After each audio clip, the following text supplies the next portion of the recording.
making the kefir grains. So this is kefir. This is a quart of milk, or not a quart. Yeah, it is a quart. And I have a coffee filter over the lid. And this is probably ready to be changed. So I have a fresh, clean quart over here that's ready to take it.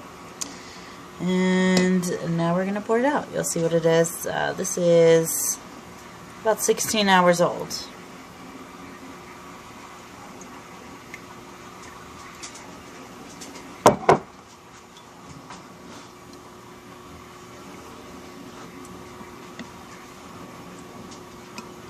There's a hair on there I didn't notice. Sorry about that.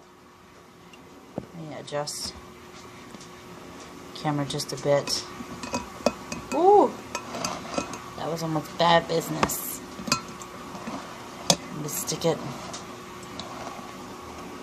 back there. Now you can see it dripping in. So you can just see the consistency a little bit. It looks thick, but it's actually quite smooth. And this also helps to break down any lumps and makes it drinkable, which is what we do.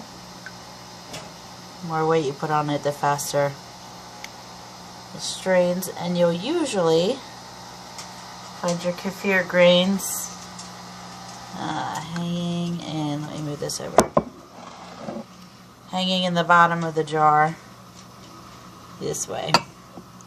Down, yeah, right on the bottom. If you don't see all that gunk right here, I don't know what to say to you. But eyes exams, an eye exam may be necessary. Anyway, so I just smack it in my hands and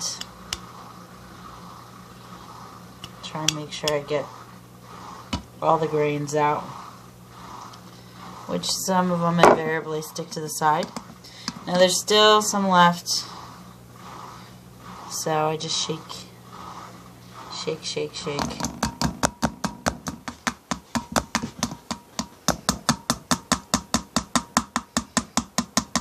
See when I hit it, and there's my new kefir grains. See them? Looks like cottage cheese a little bit, huh? So that is a kefir. It's SCOBY, a symbiotic colony of bacteria and yeast, just like you would see in a kombucha. And but this one is specifically for my milk. So then you just put it in your new jar.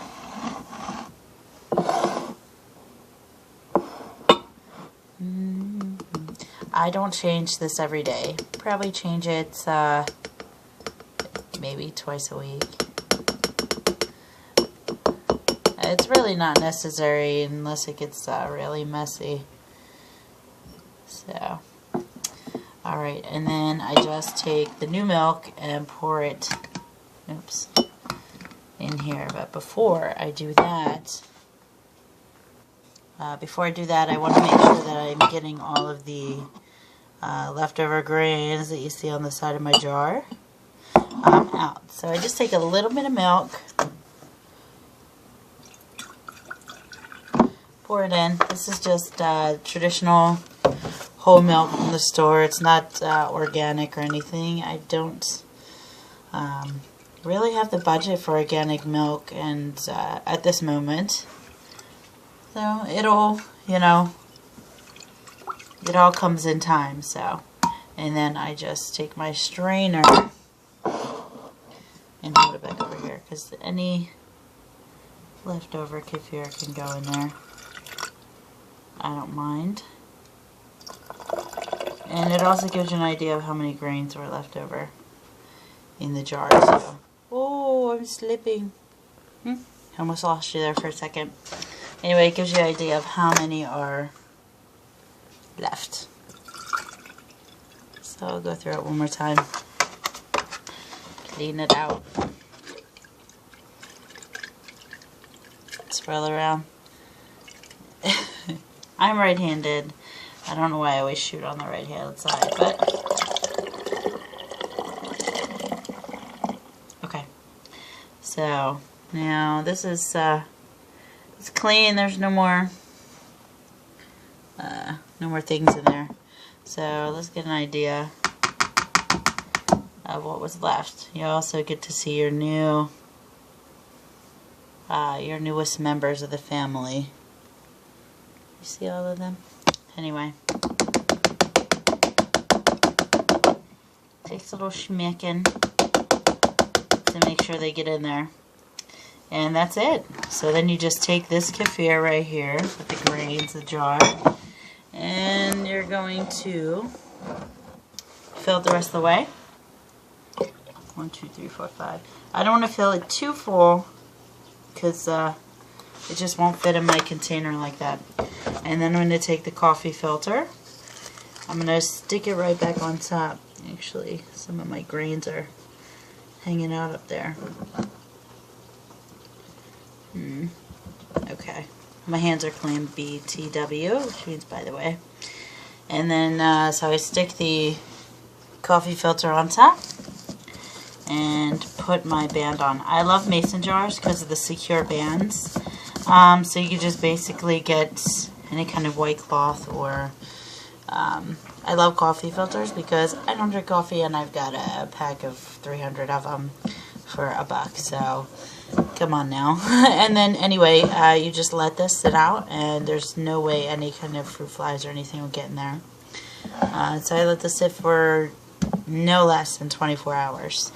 And then I'll show you here. Get a coffee filter. I have a recycled bottle that I actually was mixing my moringa powder with juice, but now that I have the kefir, I don't.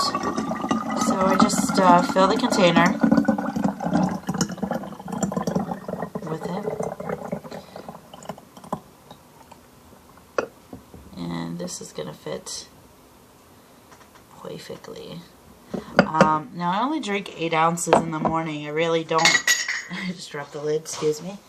I don't find that I need any more than that, and it holds me over for about 4 hours. So this is a favorite morning routine. Now this will go back in the fridge. If you let this sit for a little bit longer, say about,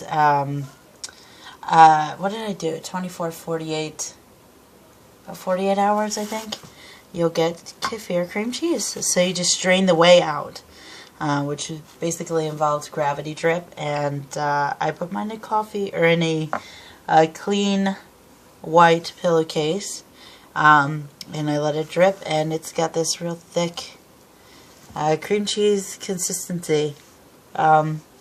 It's so good. This has onion, garlic, dill in it, and it's super delicious. So I just spread mine in celery, or we made, what did we make with this? Oh, I made some California rolls, some sushi. So, and that's what we use it for. Anyway, so you have your 3 stages right here, and it's all from whole milk and probiotic. So it's good to be healthy, and this stuff is so delicious. So, and just the changes you feel in your body when you're making changes for the better, especially balancing your pH and regulating your system. This is better than any activity or anything you'd buy. So anyway, this is kefir, and if you guys have any questions, just feel free to ask. Thanks.